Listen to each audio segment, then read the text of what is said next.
Today we're looking at the Soviet 2S1 Gvozdika, also known as the Carnation, because the Soviets named all their self-propelled guns after flowers. In 1965, the main missile and artillery directorate laid out a recommendation to produce new conventional towed and self-propelled guns, as NATO were already fielding the M109, the M110 and the British FV433. So in July 1967, approval was given to develop a new 122mm self-propelled gun. So by August of 1969, the first prototype was delivered, and then by 1971, production commenced, and this vehicle was first delivered to the Soviet Army on the 14th of September 1971. So the 2S1 is on a modified Object 6 or MTLB chassis.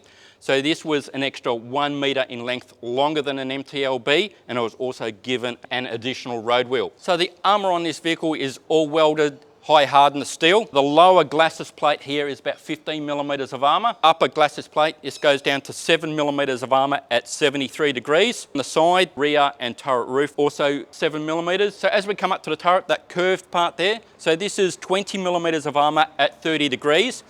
As it comes round to the side, it tapers to 7mm at 23 degrees. The vehicle is fully amphibious. We have the trim vane at the front, which folds up.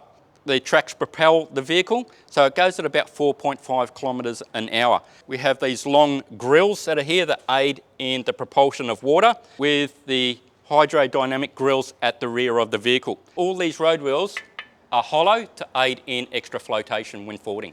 Now, the stipulation to be able to ford is that the ammunition that is contained within inside the vehicle, being 40 rounds, has to be reduced to 30 rounds, and all those rounds that are contained in the turret have to be on the hull of the floor, and this aids in the weight distribution.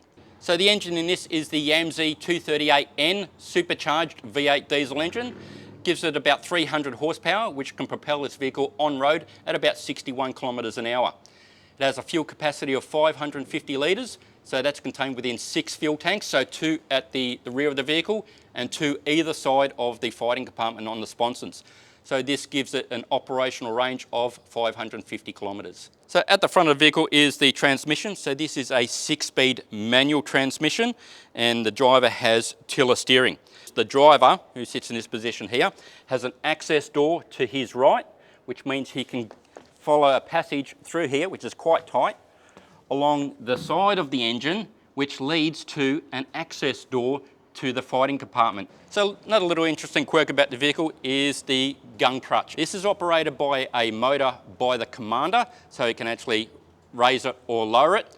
And within the gunner's position on his control box, he can actually tell whether the gun has been clamped or unclamped. This is where the vehicle could hold an extra 16 HE frag rounds. So this bottom portion here is for the projectiles themselves, and then the upper portion is the casing which holds the charge bags. There's these holders just here either side, and one up the front as well. A bar is fitted through here with a tray. Loaders out the back here can actually put rounds on that tray and push it through to the fighting compartment. I'm currently in the gunner's position. He has 2 sights. The sight to the right is known as the OP537. This is a direct fire sight. So it has a magnification of about 5.5 and a field of view of about 11 degrees. This is only in the vertical plane, so it only has an elevation range of -5 to +20 degrees. So as the gun goes to +20 degrees, it disengages mechanically from the gun, and it won't re-engage until it comes back to within 20 degrees. So to his left, he has the OP2 panoramic sight. This can go full 360 degrees, has a magnification of about 3.7 and a field of view of about 10.5 degrees. But this allows him to shoot both direct and indirect. This is the gunner's control box. So this tells the gunner that the driver's hatch is open, that the rear door of the vehicle is open, and it will also let him know where the gun is at a particular angle to the driver's hatch, whether it is safe to fire.